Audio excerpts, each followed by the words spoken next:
Donc, bienvenue à notre entretien de coaching organisé par CRM Francophonie. CRM, c'est Creative Results Management, c'est une école chrétienne de coaching. Et nous sommes habilités à délivrer le certificat niveau 1 pour la certification ACC de la Fédération internationale de coaching, qu'on appelle ICF en anglais. Alors Leslie, si tu voudrais bien mettre le site internet dans le chat pour que tout le monde puisse la voir. Donc côté français, nous sommes 4 formateurs. Leslie et moi-même aussi Tom et Jeff. Tom nous a rejoint aujourd'hui comme participant, il fait partie de l'équipe. Nous sommes donc tous les 4 des coachs et nous allons nous présenter. Alors, je vais me présenter moi, on va présenter Leslie qui va faire l'interview et Joseph également. Et pourquoi est-ce qu'on fait un tel webinaire? Tout d'abord parce qu'on est convaincu de l'impact du coaching pour aider les personnes à grandir spirituellement et dans tous les domaines. Donc, moi-même, j'ai beaucoup évolué et changé en étant coaché. Et si ça a produit un tel résultat, il fallait que j'y prête attention. Alors, je me suis formé, j'ai commencé à voir l'impact que le coaching a eu pour aider les gens à progresser. Les personnes se sentaient respectées, trouvaient un nouvel éclairage et s'approprient les actions à mener. Et donc, je n'avais même pas eu besoin d'avoir la solution. C'est pas génial? Alors, c'est devenu une de mes nouvelles passions.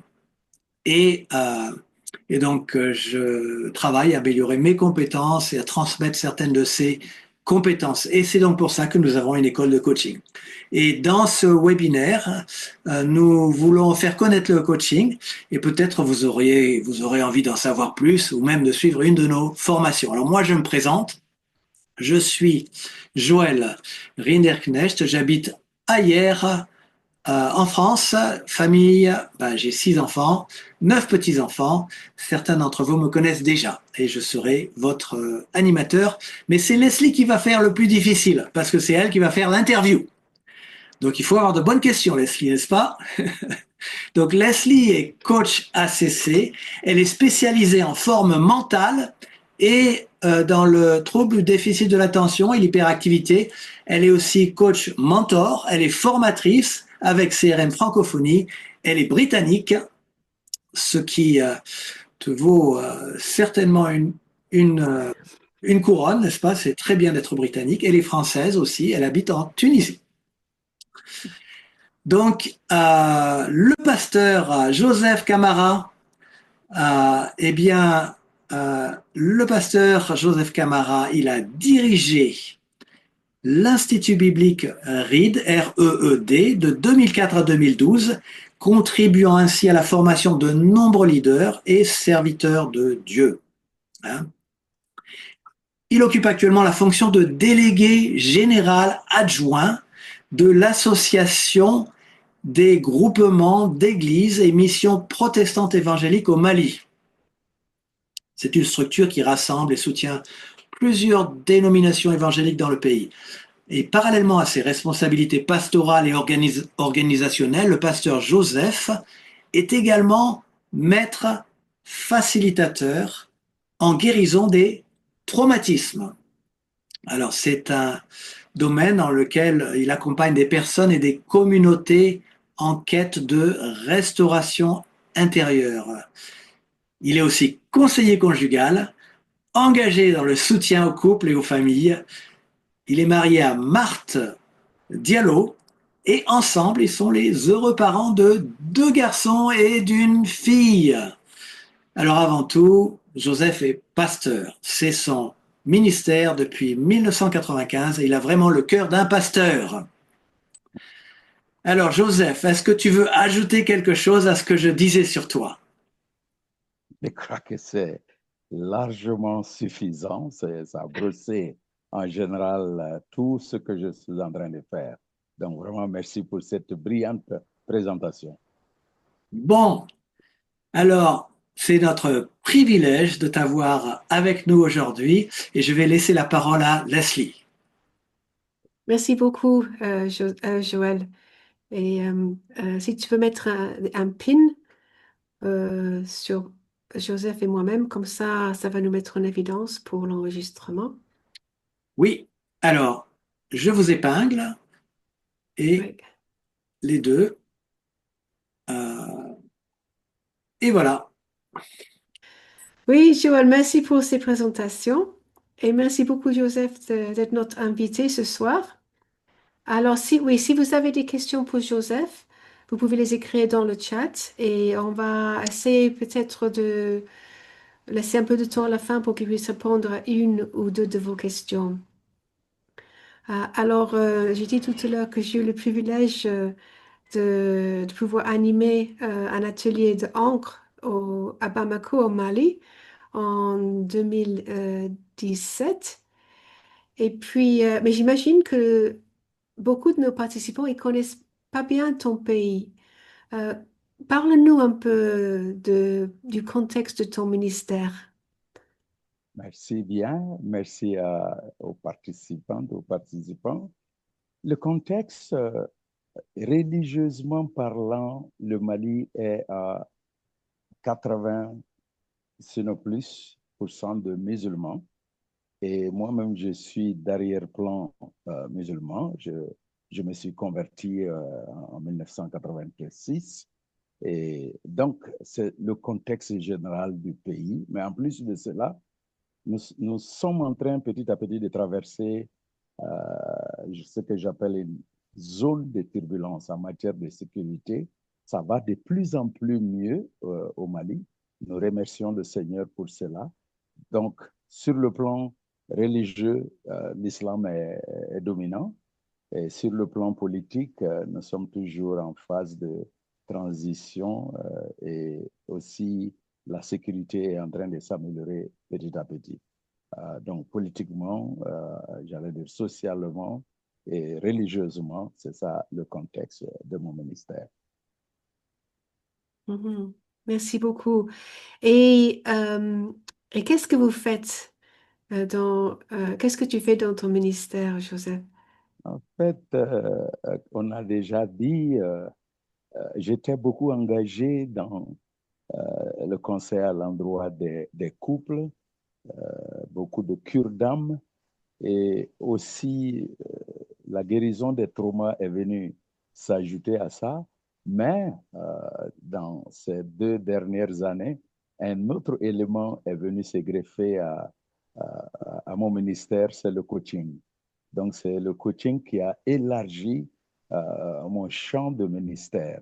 Donc, coach et ensuite conseiller conjugal. Et aussi, je mène beaucoup de séminaires dans les églises. Souvent, c'est avec toute l'église. Souvent, c'est avec les couples. Et aussi, en tant que théologien, souvent, j'ai des thèmes de théologie que je traite avec toute l'église. Mais aussi, le grand chapeau, c'est que je suis délégué général adjoint de l'Association des groupements d'églises et missions protestantes et évangéliques au Mali, ce qui fait que c'est l'association qui sert d'interface entre l'Église du Mali et le gouvernement du Mali. Ce qui fait qu'on est appelé très souvent à des réunions par des ministres.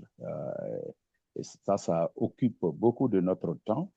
Voilà en gros. Et je viens de céder la gestion de l'église locale à un jeune pasteur qui a fait sa formation pastorale avec moi à l'Institut biblique de Bougouni. Mais non seulement cela, il a marié ma nièce, la fille de mon frère de lait. Donc, c'est lui qui a pris maintenant la charge de cette église locale que j'ai dirigée pendant 13 ans à Bamako après l'Institut biblique. Donc, lui, il gère là-bas et moi, j'ai un ministère plus généralisé, c'est-à-dire que je ne me limite plus à une dénomination. Toutes les dénominations membres de l'Association des groupements d'églises et missions protestantes évangéliques au Mali me sollicitent pour des formations. Merci beaucoup. Oui, et oui, tu as vraiment un cœur de pasteur. Et, euh, et c'est dommage qu'en France, parce que l'équivalent de, de votre association, c'est le CNEF en France. Et c'est dommage que le gouvernement et les ministres en France euh, ne parlent pas autant avec les dirigeants du CNEF. Ouais. Alors, comment se déroule une session de coaching avec toi? Merci. Ma session, le, le connecter prend un peu plus de temps, bien vrai que Oui. normalement, ça ne devait pas réellement prendre trop de temps, mais pendant ma session, cette connexion avec la personne coachée est très, très importante. Les salutations d'usage et puis les nouvelles, demander les nouvelles même de la famille. Tout ça, ça favorise un climat de confiance entre la personne coachée et le coach. Et ensuite, les autres aspects de coaching aussi ont leurs défis. Peut-être qu'on va parler des défis que je rencontre, mais déjà, une session de coaching d'abord prend compte des éléments de la lettre de coaching, mais souvent, il y a des cas où un aspect peut durer euh, dans le temps plus que normal à cause des aspects culturels, à cause des aspects religieux et parfois à cause même des aspects générationnels.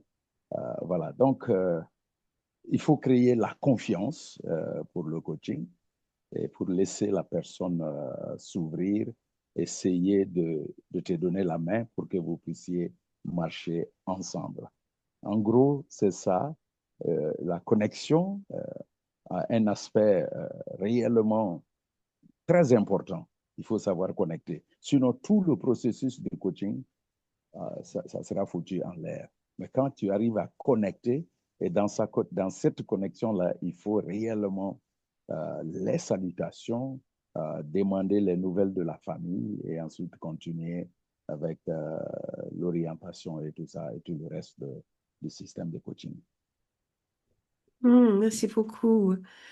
Euh, alors, oui, tu as parlé que dans votre culture, cette phase connectée, ça prend beaucoup plus de temps à cause des salutations d'usage.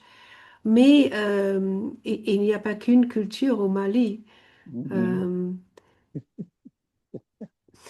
Euh, Ça me fait rire parce que réellement, les salutations seulement avec certaines ethnies, ça peut te prendre 30 minutes. 30 minutes. Si tu ne fais pas attention, et il faut savoir couper pour continuer. Et là, ce n'est pas facile.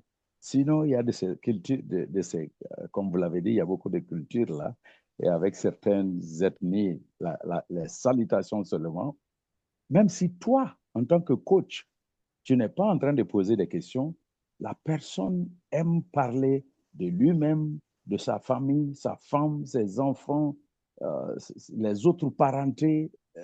La personne coachée veut te parler de tout ça d'abord avant vraiment d'entrer dans le but du sujet. Donc, effectivement, il y a ces aspects culturels qui peuvent jouer sur une séance de coaching. mhm. Et tu as utilisé une très belle image de coaching euh, que pendant la phase connectée, Mm -hmm. euh, euh, on offre sa main Oui, et puis on attend que le coaché donne sa main pour qu'on oui, puisse marcher oui, ensemble. Marcher pas ensemble. C'est une très belle image de oui, coaching. c'est Se ça. donner la main et marcher Mm ensemble. -hmm. Mm -hmm. Mm, ouais. Et tu es maître facilitateur en guérison des traumatismes et aussi conseiller conjugal. Mm -hmm. Alors, et tout ça, ça rentre dans le cure d'âme et tu en as parlé, que tu fais Mm le cure d'âme. -hmm. Quelle est la différence entre le coaching et le cure d'âme? Merci, question pertinente parce que ma tentation très souvent, c'est de glisser dans la cure d'âme. Mais avec le coaching, on marche ensemble. J'allais dire main dans la main, on marche ensemble. Mais avec la cure d'âme, on oriente. Le mot-clé, c'est l'orientation de la personne traumatisée ou déprimée ou stressée. Il y a l'orientation. Tu essaies de l'orienter pour que vous puissiez aboutir à un résultat qui va restaurer la personne. Alors qu'avec le coaching, on est ensemble, on pose des questions pour pouvoir progresser ensemble. Et c'est pourquoi j'ai utilisé l'image de main dans la main avec la personne coachée. Oui, oui, c'est vrai, c'est une très belle image, oui. Euh, alors, tu nous as dit un peu les différences entre le cure d'âme et le coaching, mais si quelqu'un te demande un conseil direct pendant tu es en train de faire une session de coaching avec quelqu'un, c'est pas une Oui, session de cure d'âme. Si quelqu'un te demande un conseil, oui. euh, euh, comment tu réponds? Et souvent, très souvent, ça arrive. Vous êtes en coaching, la personne te demande un conseil. C'est direct, hein? Bon, euh, très souvent, j'essaie de voir quelle est l'idée derrière ce conseil direct. Qu'est-ce qui pousse la personne à demander ce conseil direct? Donc, qu'est-ce qu'il y a derrière? En plus de cela, j'essaie encore d'orienter, de diriger la personne coachée en lui posant parfois, même moi aussi, une question directe.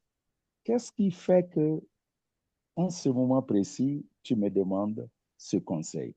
Qu'est-ce qui... Donc, souvent, conseil direct, question directe. Mais toujours pour avancer ensemble, parfois, on est obligé de dire à la personne coachée, nous allons revenir à ça un peu plus tard. Ou bien, aujourd'hui, on a posé déjà une base en concrétisant. Euh, Continuons avec ça d'abord et ensuite, on va revenir à ce conseil direct. Donc, pour me résumer, je peux poser une question à la personne pour savoir qu'est-ce qui est derrière ce conseil direct que la personne vient de Hmm, m'adresser. Et ensuite, je peux l'aider par des questions pour qu'on se refocalise dans notre contexte de coaching. Et cela, on le fait respectueusement pour ne pas blesser la personne ou bien pour ne pas montrer à la personne que tu es en train de détourner ses intentions, mais tu es obligé de l'aider par des questions à se redresser. Et vous avez donné la main ensemble pour commencer, pour que la personne te donne encore la main, te redonne la main pour que vous marchiez ensemble dans le coaching. C'est hmm, ça. merci beaucoup. Tu as, euh, tu as mentionné aussi qu'il y a des défis dans ton coaching. Tu pourrais Mhm. dire un peu plus? Ah, très bonne question. Les défis. Mon premier défi au début, avant de prendre d'autres cours en coaching, parce qu'on a fait préparation au coaching, ensuite d'autres cours avancés en coaching. Mais avant ça, mon défi premier, c'était de glisser dans la cure d'âme. Commencer avec le coaching, mais glisser dans la cure d'âme. Ça, c'était un premier défi. Mais après, j'ai vu qu'il y avait d'autres défis. Premièrement, le défi culturel. Il y a plusieurs groupes ethniques au Mali, plusieurs sous-cultures, ce qui fait que parfois, les gens viennent avec de ces idées-là en coaching. Ils ne sont pas traumatisés, hein? Ils ont besoin de ton accompagnement, mais euh, à cause de leur culture, ils vont te présenter des aspects qui réellement sortent hors du cadre de coaching. Donc, problème, défi culturel. Mais il y a aussi le défi religieux. Je vous ai dit que le Mali est à 80% musulman. C'est ce qu'on dit très souvent sur les antennes, 80%.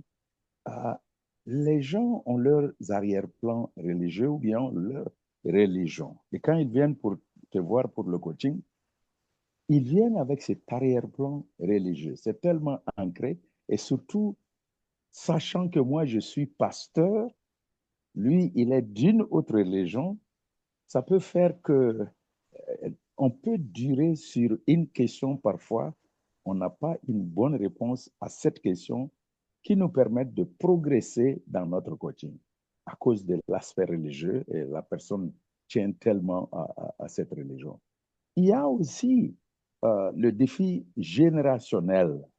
Le défi générationnel, en ce sens que quand on vient chez une personne qui est plus âgée que toi, il faut savoir parler. Donc la personne essaye de te parler de manière à ne pas te blesser parce que voyant que tu es plus âgé que lui, donc que la personne côtier. Cet aspect générationnel-là est souvent aussi un défi dans le coaching.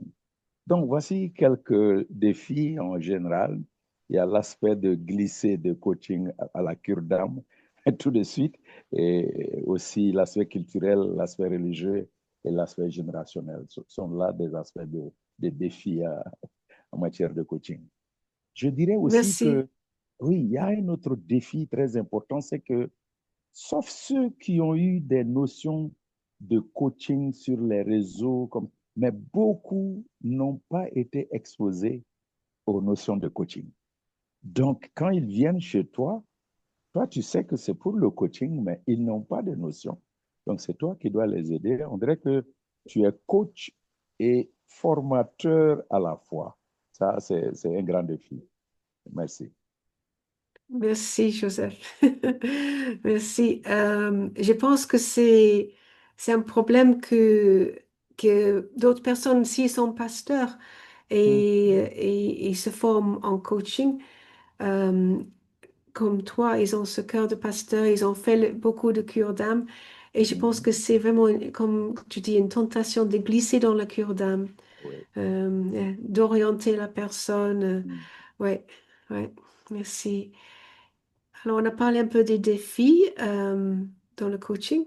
Qu'est-ce qui te donne de la joie dans le coaching? Vraiment, je dois dire d'abord que le coaching m'a aidé à élargir mon champ de ministère parce que j'étais surtout focalisé sur la cure d'âme. Et je me suis rendu compte que tout n'est pas cure d'âme.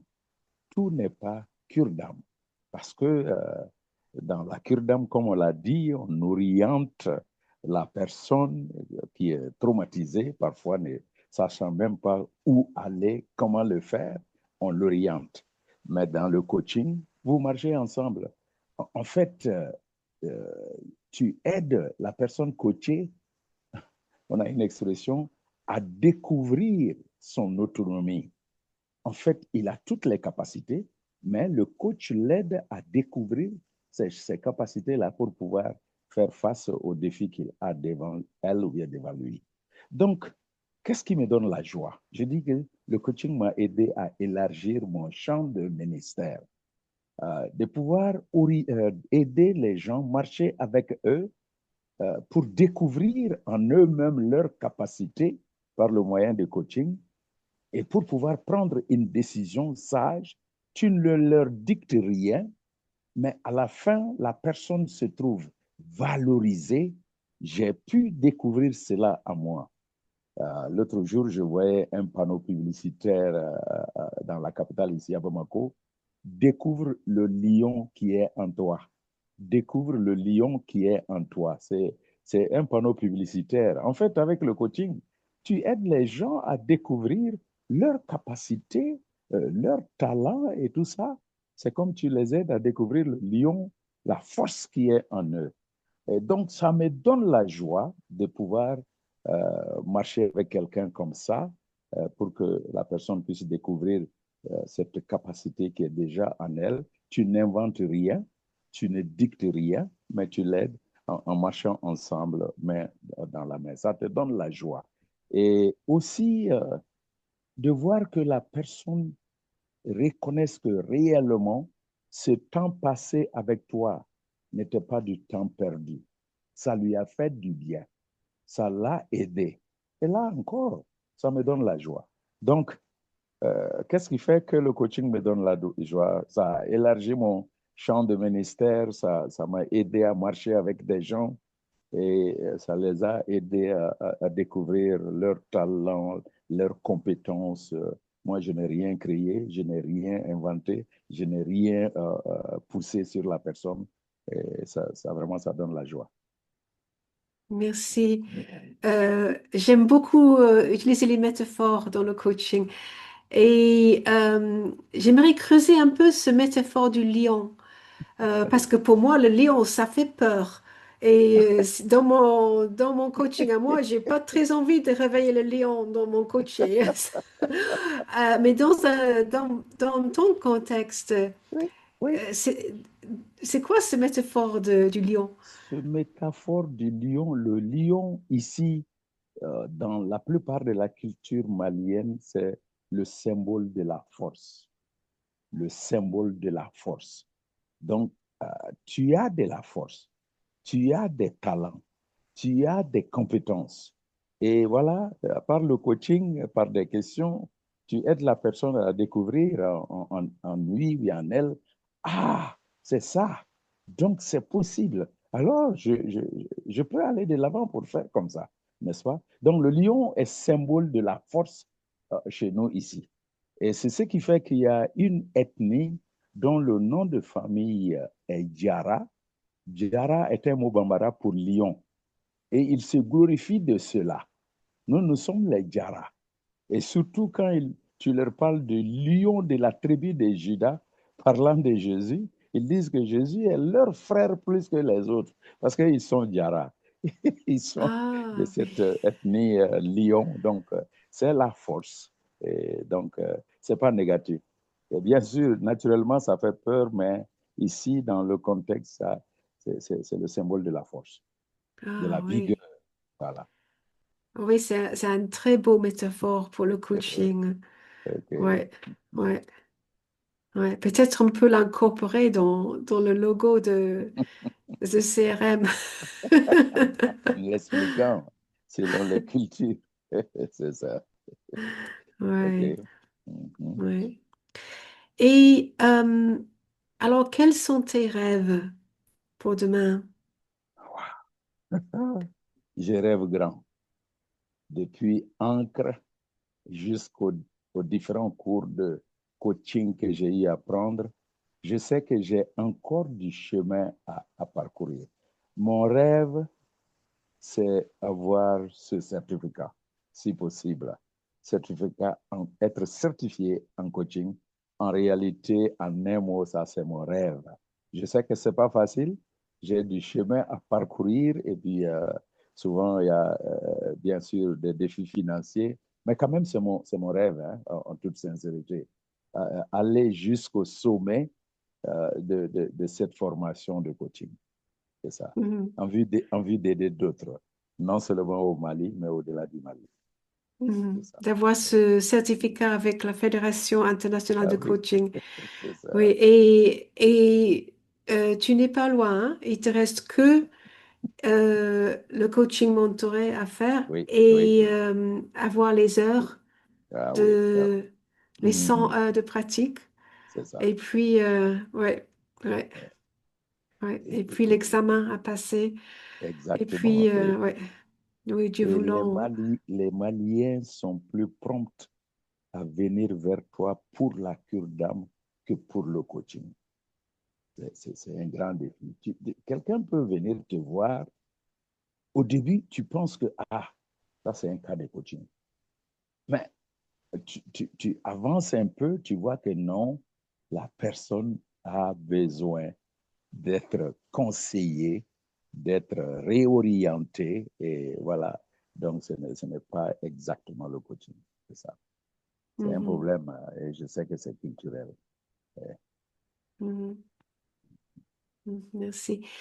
Est-ce que tu pourrais nous partager un exemple où tu as pu aider quelqu'un? Bien sûr, sans enfreindre la Oui, confidentialité. effectivement. Ce jeune-là est venu me voir, pasteur, j'ai besoin d'un temps d'entretien avec toi. J'ai dit avec plaisir. Et après le sujet était j'ai l'embarras du choix. On m'a donné du travail dans une zone rouge.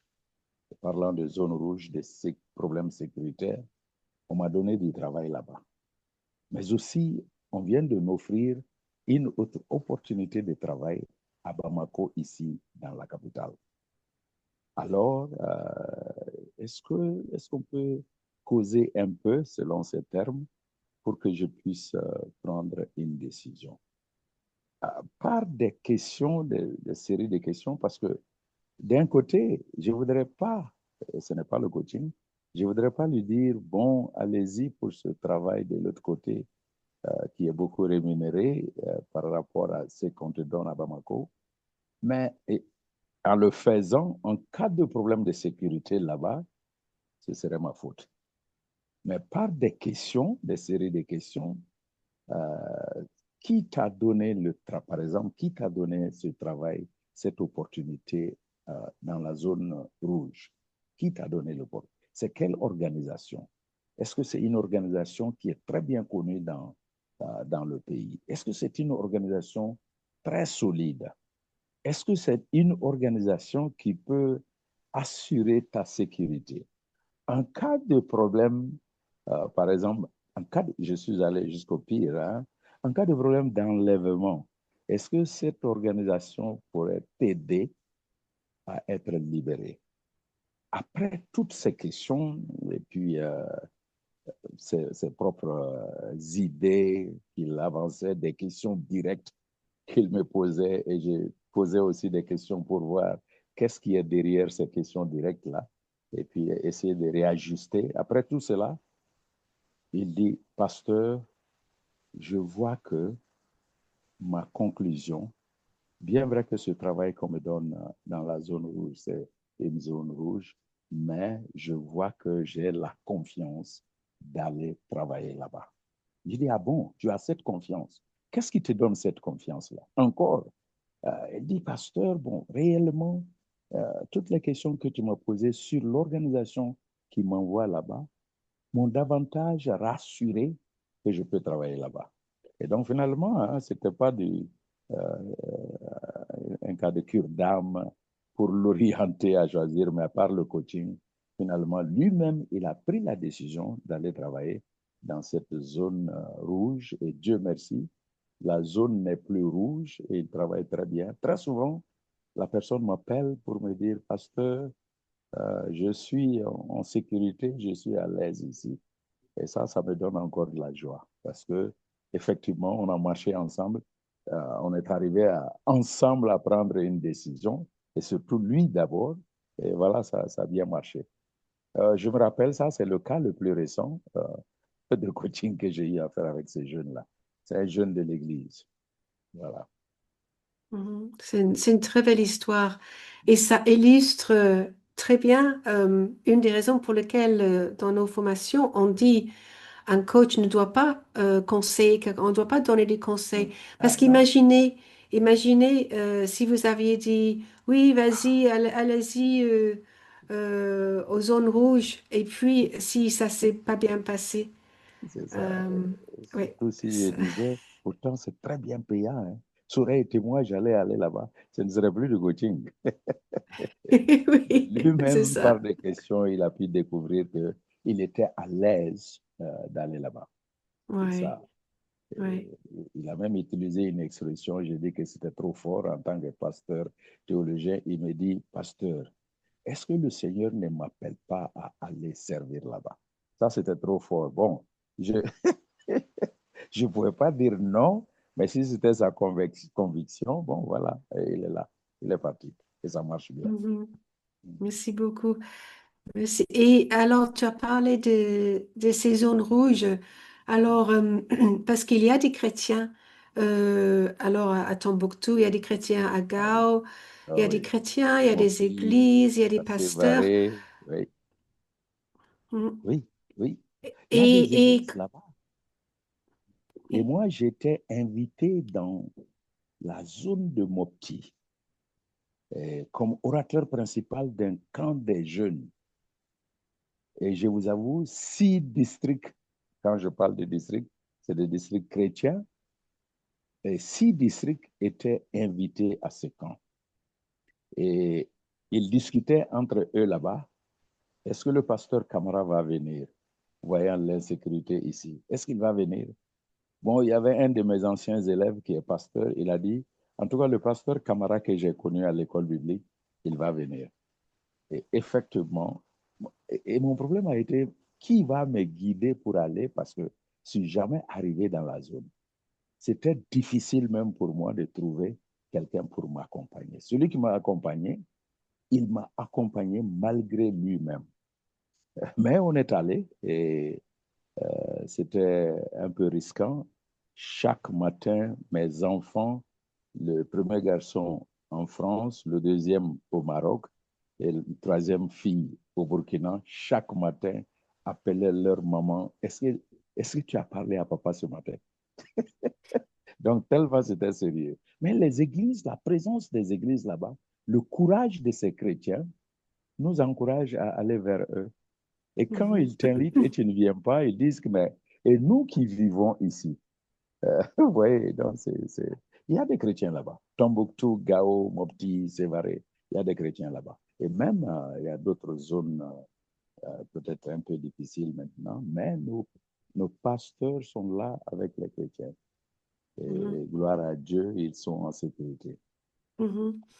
Et quand ces pasteurs ne peuvent pas se déplacer pour venir te voir, c'est toi qui te déplaces pour aller les voir à travers les, euh, les zones rouges, les blocus. Mm, Généralement, ils viennent. mm, Ils sont connus là-bas. Ils sont connus par la population, ils sont connus par tout le monde. Et quand ils se déplacent, on ne leur fait pas de mal. Souvent, même quand ils sont arrêtés, ils sont tout de suite libérés. Gloire à Dieu pour cela. Donc, oui, nous remercions amen. le Seigneur pour cette grâce qu'il est en train de faire pour l'Église du Mali. C'est Mhm, ça. Généralement, ils se déplacent. mhm, Et moi, j'ai un défi de déplacement. Bon, malgré cela, je me déplace, mais c'est que je suis connu partout au Mali où je vais, partout, parce que très fréquemment, je suis à la télé. Donc, je suis connu partout. Je ne peux pas me cacher. Je me rappelle, je suis allé dans un endroit là, je dis, hey, il ne faut pas tellement prononcer mon nom ici parce que il y a quelqu'un qui est venu de la ville, est venu me saluer. J'ai dit, mais comment est-ce que tu as su que je suis là? Il dit, mais pasteur, c'est sur les réseaux partout que tu es en déplacement ici. Tu es venu pour un camp de jeunes. Donc, tu ne peux pas te, tu peux pas te cacher. Hein.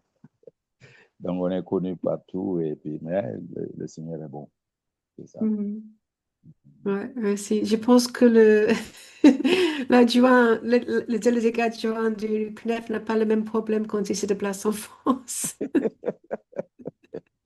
OK. Oui, j'étais en contact avec Marie quand je voulais rédiger un peu l'invitation pour inviter nos participants à cet entretien. Et je lui dis, Marie, quel adjectif tu utilisais pour décrire le pasteur Joseph? Mhm. Et elle m'a dit, tout de suite, elle a dit courageux. Et j'ai dit, c'est exactement le mot que j'ai trouvé moi-même. Ça l'a confirmé. Je remercie le Ouais, Seigneur pour ça. Oui, ouais. Mhm. c'est ça. Euh, Joseph, quel conseil donnerais-tu aux serviteurs de Dieu qui nous écoutent ce soir?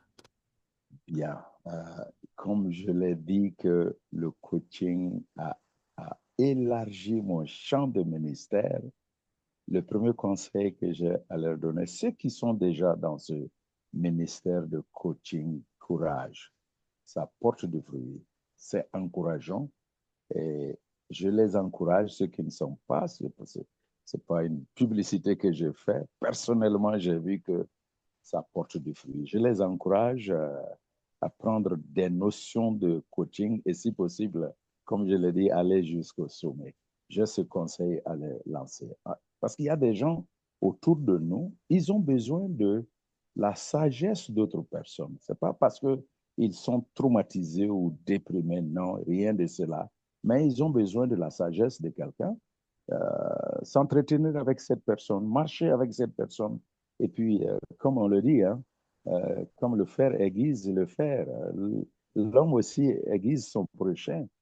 nous nous encourageons ensemble par ce ministère de coaching. Donc, je les encourage beaucoup à considérer élargir aussi leur champ de ministère par le biais du coaching. C'est ce que je peux leur dire. Mhm. Merci, merci. Merci beaucoup, Joseph. On a une ou deux questions. On a peut-être le temps pour une question ou deux.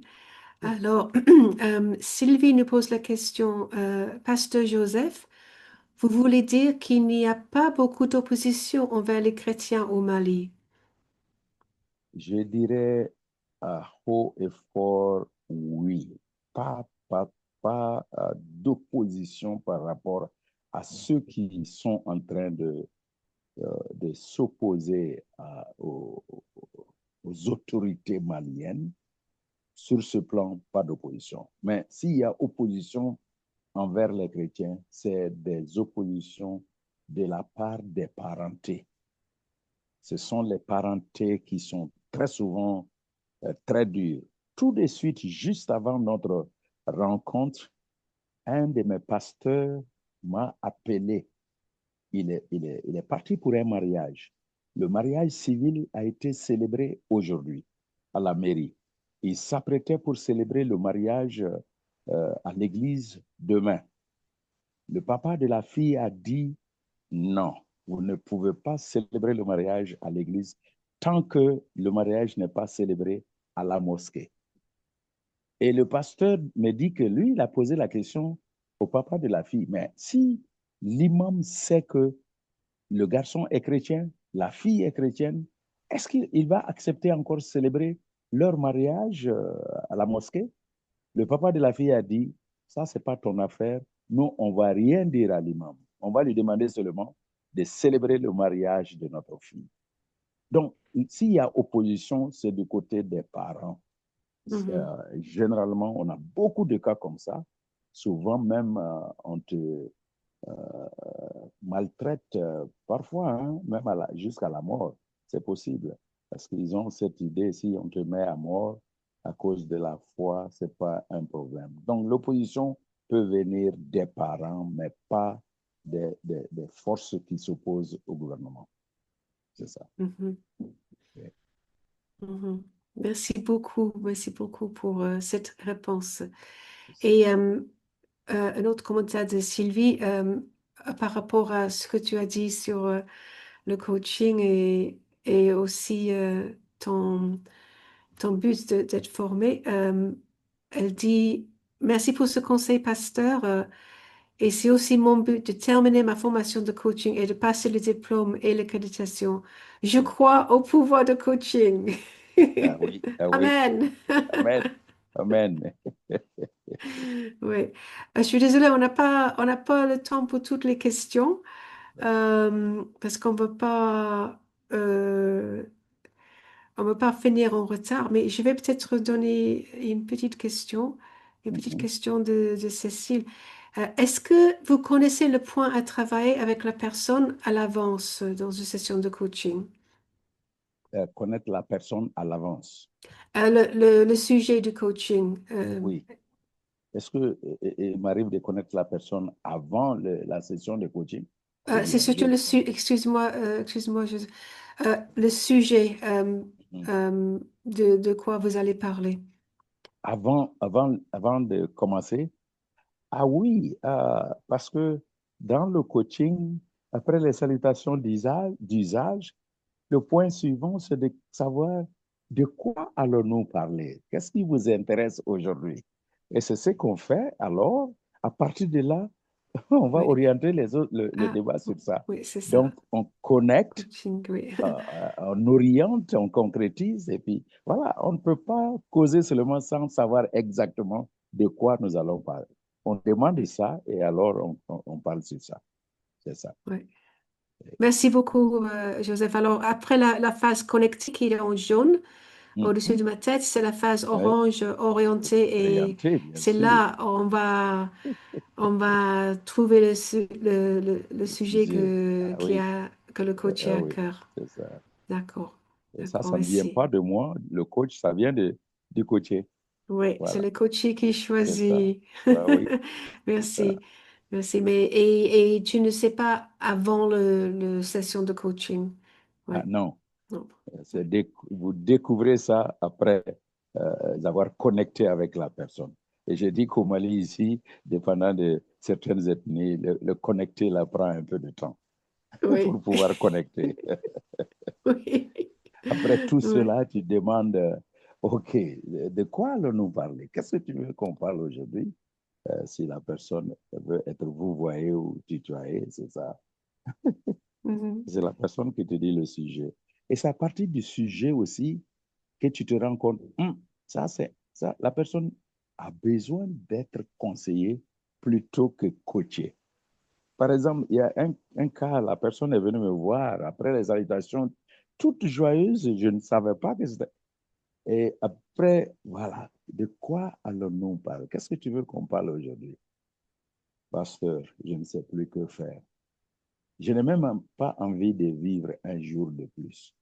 Ah, là, c'est la cure d'âme, c'est pas le coaching.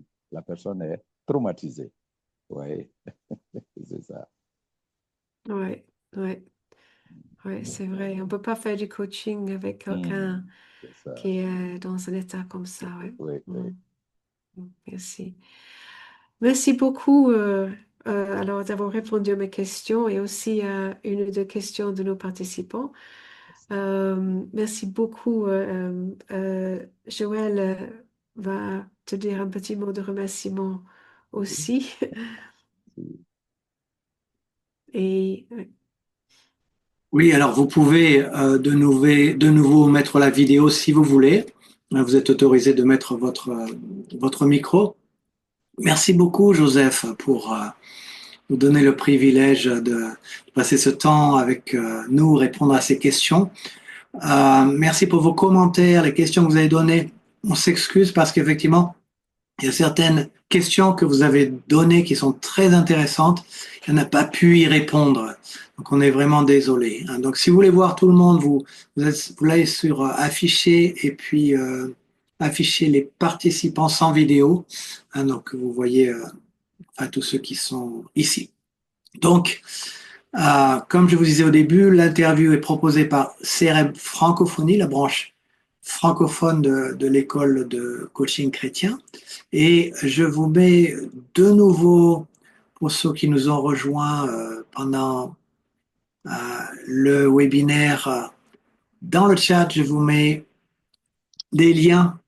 Donc, nous avons Creative Results Management, donc le site web.